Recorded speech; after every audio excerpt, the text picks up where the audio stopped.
제가 신학교를 다니다가 군에 입대해서 휴가를 왔을 때 저희 어머니가 밤늦게 학교에 교사로 근무하고 밤늦게 이제 집안일을 하고 하니까 바느질을 하다가 뭔가를 꿰매다가 실이 다 떨어지니까 실을 꿰야 되는데 바늘귀에 실이 잘 안 들어가는 거예요. 한참을 애를 쓰다가 결국은 야 순영아, 바늘귀에 실이 잘 안 들어간다. 좀 밝은 눈으로 꿰어주라. 그때 저희 어머니 연세가 50이었는데 이제는 제가 그 나이도 훨씬 지나서 돌아보니까 그렇게 사람이 나이를 먹고 늙는구나 하는 생각이 들어요. 제가 처음으로 언제나 우리 어머니는 꽃 같은 아가씨일 줄 알았는데 이제는 우리 어머니가 늙었구나 이 생각을 처음으로 하게 됐습니다. 제가 50이 되었을 때 우리 장충단 교회에 담임 목사로 막 부임을 했는데 여러 가지 새로운 상황에 이제 적응을 잘 못해서 온몸이 쑤시고 아프고 여러 가지 스트레스가 많았어요. 그래서 한의원을 찾아가서 침을 맞으러 갔는데 한 군데 침을 맞고도 아무 효험이 없어서 그날 또 다른 한의원에 찾아가서 또 침을 맞았습니다. 그런데 한 군데 침 맞으러 갔더니 그분이 저를 보고 이래요. 관리 잘하셔야지요. 50이면 이제 노인입니다. 기분이 별로 좋지 않았어요. 침을 맞고도 아무 효험이 없어서 그날 오후에 또 다른 한의원으로 침을 맞으러 갔어요. 그 한의원에서 저에게 침을 놔주면서 걱정하지 마세요. 금방 나을 겁니다. 50이면 아직 청년입니다. 기분이 좋았어요.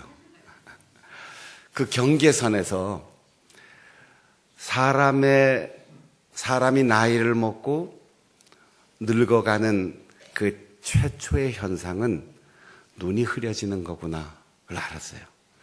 여러분, 노화 현상 중에 제일 먼저 오는 게 눈에 초점이 맞지 않는 겁니다. 여러분이 노인이 되지 않으려면 눈을 맑게 하고 초점을 잘 맞춰서 힘을 좀 주세요. 이 초점이 풀어지면 이제 노인이 되는 거지요. 두 번째 노화 현상은 피부가 건조되는 거예요. 여자분들이 즐겨 쓰는 화장품 대부분이 뭐 특별한 기능이 있어서가 아니고 탈수 현상, 수분이 건조되는 현상을 막아주는 겁니다. 그래서 기미도 덜 깨게 하고 주름살도 덜 생기게 하는 거죠. 눈에 초점이 잘 안 맞는 시력이 약화되는 것, 그리고 피부의 수분이 빨리 날아가서 건조해지는 것, 이게 노화 현상의 첫 징조입니다.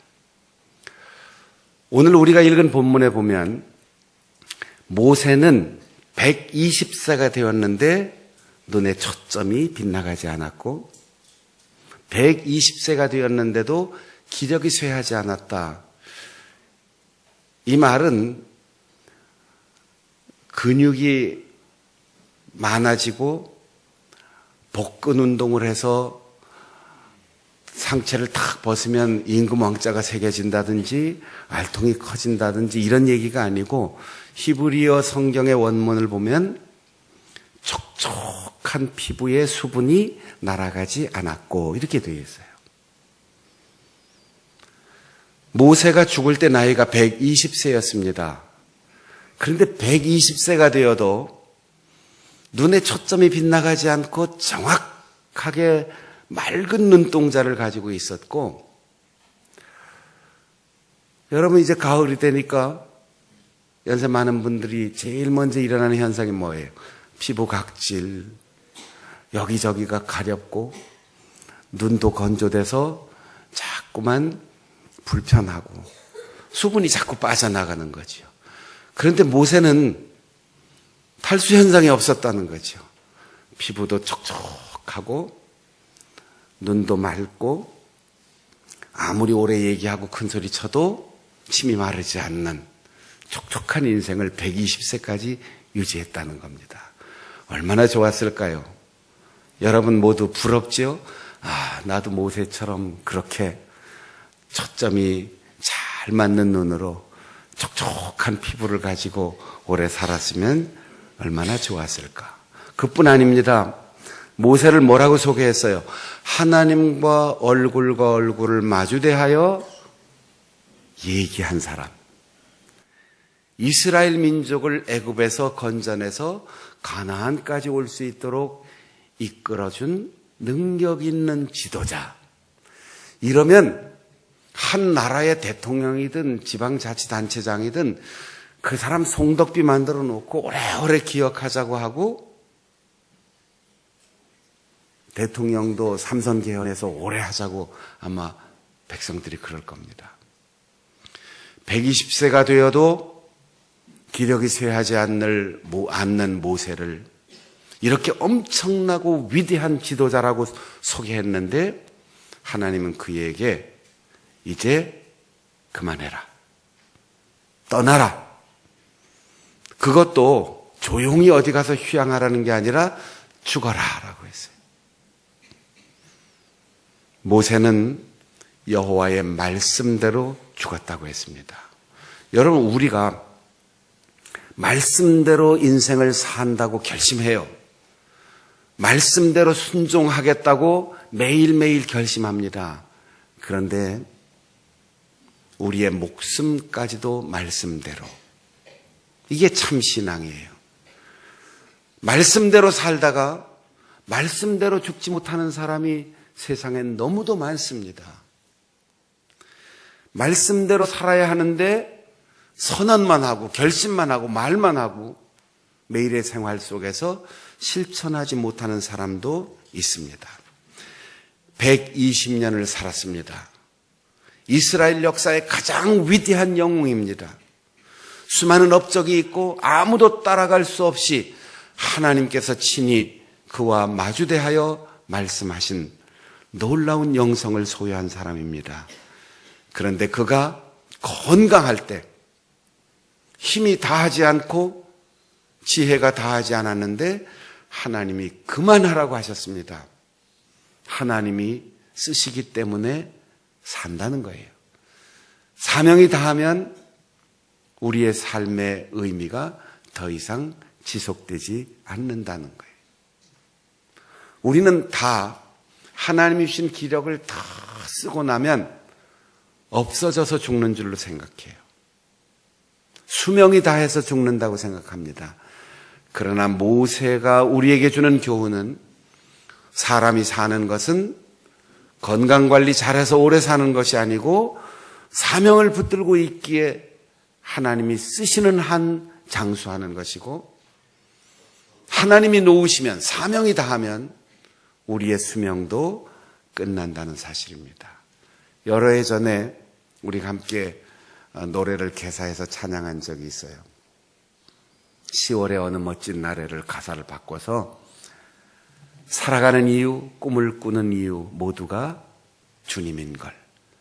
주님 만난 세상 살아가는 동안 더 좋은 것은 없을 거야.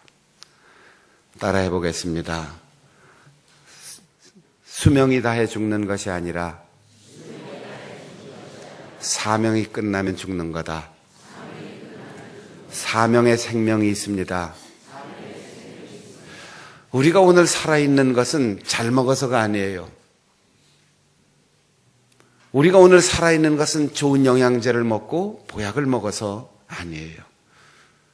오늘도 아침에 눈을 뜨고 살아있는 이유는 하나님이 우리를 쓸만하다, 가치 있다 이렇게 여기셔서 우리에게 생명을 주시고 건강을 주시고 지혜를 주시기 때문입니다. 120세가 되어도 건강한 모세에게 너 이제 내가 다 썼다. 광야에는 네가 가장 적임자지만 가나안 정복을 위한 전쟁에는 지휘관이 필요한데 이제는 여호수아가 적임자다. 너는 떠나야 한다. 그렇게 말할 때 모세는 아무것도 이유를 달지 않았어요. 저는 이 본문을 묵상하면서 내가 모세라면 얼마나 할 말이 많았을까. 하나님, 40년 동안 제가 공로패 하나 받은 적이 없습니다. 상장 하나 받은 적이 없습니다. 휴가 한 번 즐긴 일이 없습니다. 사람들에게 박수 받고 칭찬받아 본 적도 없습니다. 매일 원망하고 불평하고 비난하고 돌 던지는 사람들 속에서 40년을 여기까지 살아왔습니다.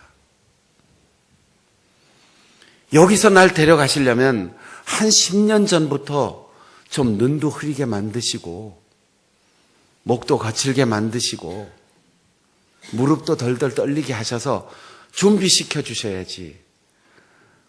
어제까지도 변함없이 달려오게 하시고 오늘 갑자기 떠나라 하시니 말이 됩니까? 더도 덜도 말고 저 요단강 건너가서 그 강기슭에 묻혀도 좋습니다. 그 땅 한번 밟아보게 해주세요. 그렇게 소원했던 그 땅 한 번만 밟아보게 해주세요. 이 소원이 욕심입니까? 이렇게 말하는 것이 무리한 일이겠습니까? 그런데 모세는 하나님의 말씀 앞에 입을 딱 다뭅니다. 아니, 더 모세가 할 수 있는 말이 이런 얘기가 있어요.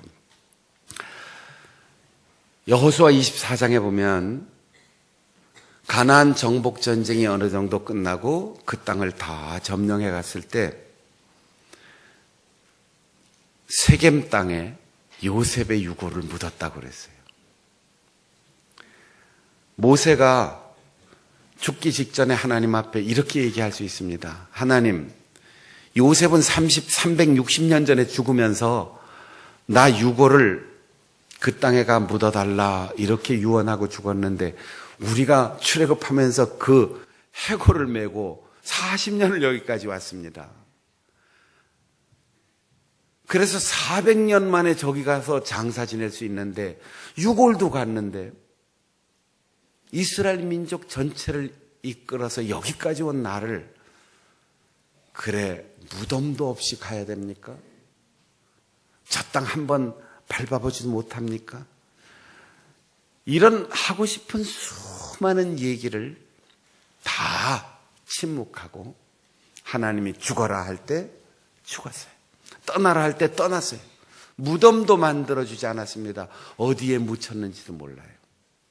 아마 모세의 무덤을 사람들이 보게 만들어놨으면 지금 모든 성지순례하는 사람들이 다 모세의 무덤으로 먼저 갈지 모릅니다. 모세는 깨끗하게 떠났어요. 500년 전에 말씀으로 돌아가자 종교개혁의 기수가 되었던 마틴 루터가 63세에 죽고 그의 무덤은 처음으로 95개 조항을 붙여놓았던 비텐베르크 성당의 설교단 옆에 사각의 짝 2개만한 돌관 속에 지금도 들어가 있어요. 기념관 만들지 않았어요. 그를 위하여 엄청난 땅과 건물을 확보하고 짓지 않았어요. 아마 한 20대쯤 마틴 루터에게 감동받아 종교개혁의 완성자가 되었던 칼뱅은 54세에 죽었는데 그는 죽으면서 유언했습니다. 오직 하나님의 영광을 위하여 내가 죽으면 무덤에 묘비를 세우지 마라. 지금도 제네바에 있는 공동묘지 저 한 구석에 일부러 알고 찾아가는 사람이 아니면 알 수 없도록 초라한 무덤에 여기가 장 칼뱅의 무덤이다 하는 표시로 JC 알파벳 2글자만 쓰여 있어요. 모세로부터 위대한 종교 지도자들, 하나님이 쓰신 위대한 인물들, 남겨놓은 것 없이 하나님이 거둬가시면 깨끗하게 떠났습니다. 들어가 보게 누리게 하옵소서라는 소원이 그에게 있었겠지만 하나님의 말씀에 군말 없이 순종했어요. 종교개혁 기념일을 앞두고 한국 사회 전체에 충격을 준 모 교회의 세습 결정, 이런 것들이 우리를 부끄럽게 하지만 사실 여러 교회들의 세습은 본질상 세습이 아니에요. 자식에게 넘겨주거나 자식에게 담임 목사직을 주는 게 본질이 아니고 자기가 안 물러난다는 거예요. 모세는 깨끗하게 물러갔어요. 건강해도 물러갔고 칭찬받고 존경받아도 물러갔고 능력이 있어도 물러갔습니다. 왜냐하면 능력이 없어서가 아니고 존경받지 않아서가 아니고 지금 이 시대의 적임자는 다른 사람이다라고 하나님께서 말씀하셨기 때문입니다. 무덤이 없는 자 모세. 여러분의 양력은 어떻게 기록하고 싶으십니까? 여러분이 세상을 떠난 다음 묘비명에 무엇을 기록하고 싶으십니까? 모세가 120년을 산 것은 굉장한 일이었습니다. 시편 90편에 모세가 인생의 본질을 뭐라고 표현했느냐 하면 우리의 인생 70년 평균 수명입니다. 건강하면 한 80년 삽니다. 이렇게 표현했어요. 그런데 120년을 살았으니까 자기도 기적이라고 했겠죠. 우리의 인생 70이요 강건하면 80이라도 수고와 슬픔뿐입니다. 자랑할 게 없습니다. 날아가는 것 같습니다. 눈 깜빡하고 숨 한 번 쉬고 나니까 다 지나갔습니다. 이렇게 표현했던 모세가 120년을 산 이유는 무엇이겠습니까? 사명 때문입니다. 광야 40년을 걸어가는 그가 80세에 시작한 그 사역을 끝까지 마치기 위해서 하나님은 그에게 120년을 살게 해주셨습니다. 장수했기 때문에 사명을 수행한 것이 아니라 사명 때문에 장수한 것이고 사명 때문에 건강한 것이고 사명 때문에 지혜로웠던 것입니다. 죽음은 수명의 문제가 아니고 사명의 문제입니다. 오늘 여러분의 나이는 얼마입니까? 여러분이 가진 소유의 물질은 얼마만큼입니까? 여러분의 영향력과 여러분의 아름다움과 여러분의 지식과 재능은 얼마만큼입니까? 하나님이 주신 사명 때문인 것을 기억하고 그 모든 것을 사명자로서 바르게 사용할 수 있기를 바랍니다. 아직은 제가 이름을 말할 수 없는 어떤 연예인이 있는데 인기가 최고에 올라가 있고 그의 신앙도 의심할 여지 없이 아름다워서 제가 여러 해 전에 잘 나가는 연예인 한 분을 우리에게 간증 집회 오시라고 초청한 적이 있어요. 연락을 해봤죠. 그쪽에서 회답이 뭐라고 하느냐 하면 너무 바빠서 스케줄을 간증 집회에 갈 수 있는 스케줄을 짜기가 어렵습니다. 내가 강제로 오게 할 방법이 없잖아요. 그래서 알겠습니다. 그리고 제가 혼자 소리로 얘기했죠. 그래서 오라 그런 건데 바쁜 사람이니까 인기 있는 사람이니까 오라고 한 거지. 할 일 없이 놀고 있는 사람을 우리 교회 오라 그러겠어요? 인기도 없는 사람 오라고 하겠어요? 인기 때문에 오라고 한 것이 아니에요. 인기 있고 바쁜 그 사람의 유명세를 하나님 앞에 드릴 수 있는 기회를 마련하고 당신 때문에 우리 교회를 찾아오는 사람들이 있으면 예수를 만날 수 있는 기회를 만들자. 본인에게 준 기회이죠. 못 온다고 해서 제가 속으로 섭섭해서. 한번 여러분 물어볼게요.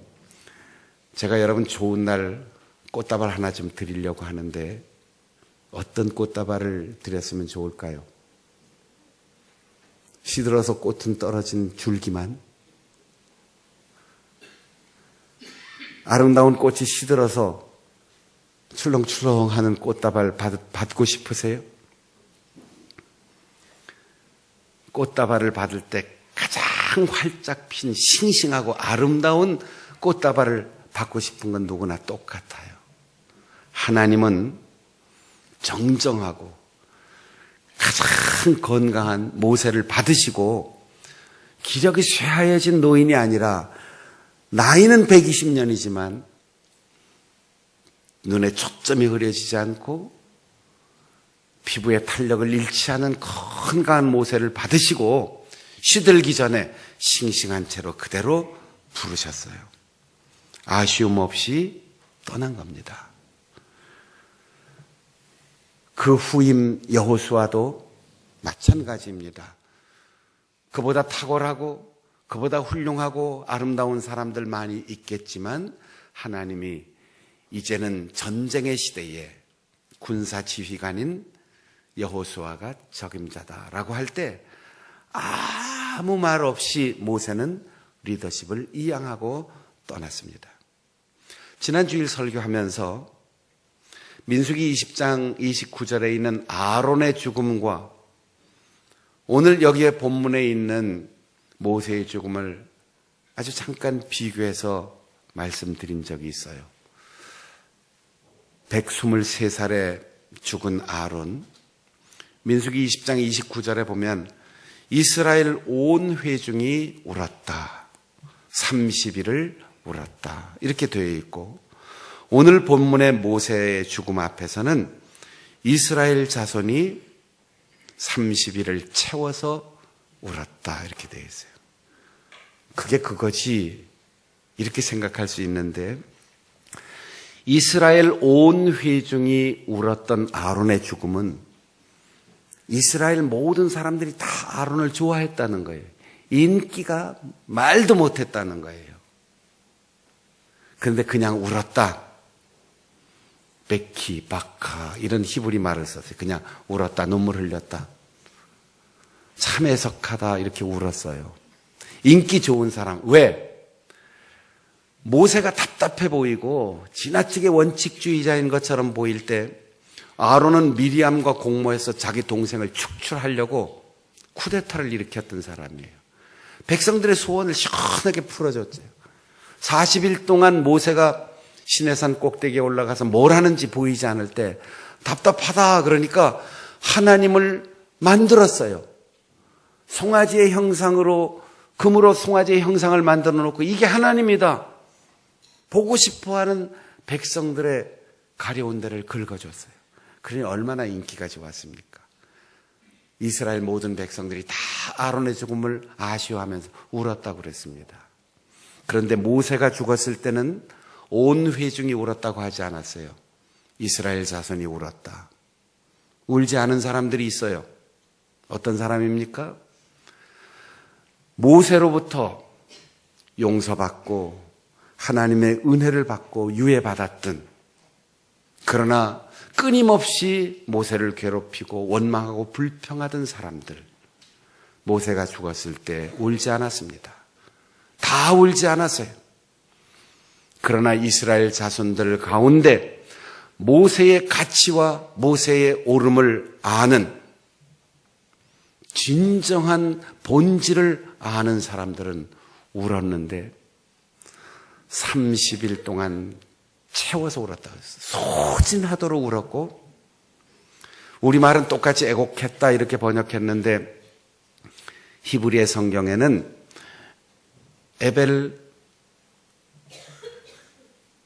에벨이라고 하는 단어가 앞에 첨가되어 있어요.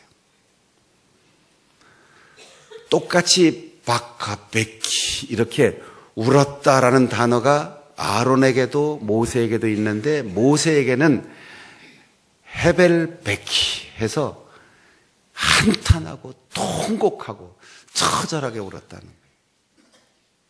모세의 죽음은 다수가 아니고 전체 다가 아니지만 진심으로 슬퍼하는 사람들이 30일이 다 되도록 자신들의 모든 기운이 소진하도록 울었다는 거죠.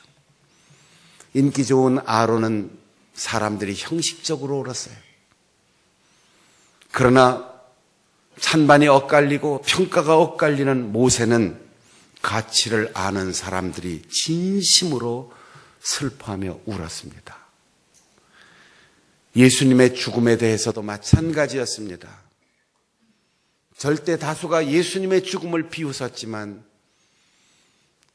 그분의 대속의 죽음의 의미를 아는 사람, 그분을 통하여 하나님의 사랑이 우리에게 어떻게 왔는가를 아는 사람들은 진심으로 슬퍼하며 울었습니다.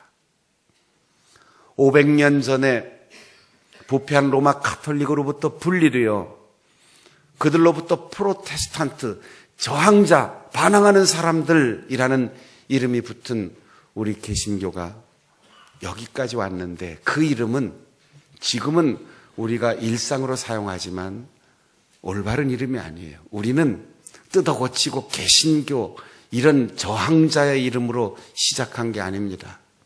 가톨릭교에서 그렇게 불렀으니까 우리는 프로테스탄트, 저항하는 사람들 이렇게 그 이름이 정형화되었지만 마틴 루터로부터 일어난 종교개혁운동은 뜯어고치고 파괴하고 저항하는 그런 운동이 아니었어요. 교황 종교를 예수 종교로 제자리로 돌려놓는 운동이었어요. 교회의 권위와 전통이 아닌 성경으로 돌아가는 운동이었어요. 인간의 권위와 조직이 지배하는 교회 구조에서 하나님 나라의 영광으로 돌아가는 운동이었어요.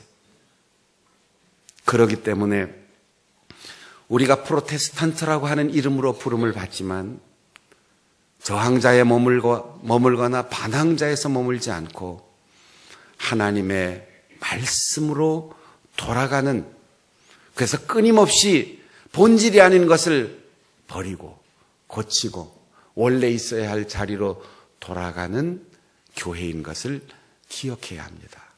그렇지 않으면 우리는 500년 전에 로마 가톨릭 교회보다도 더한 추악한 교회가 될 수 있다는 사실입니다. 로마 가톨릭 교회가 교회 역사 이후 1000년이 지난 다음 독신을 선택한 이유는 경건을 위해서가 아니고 정결서원 때문이 아니고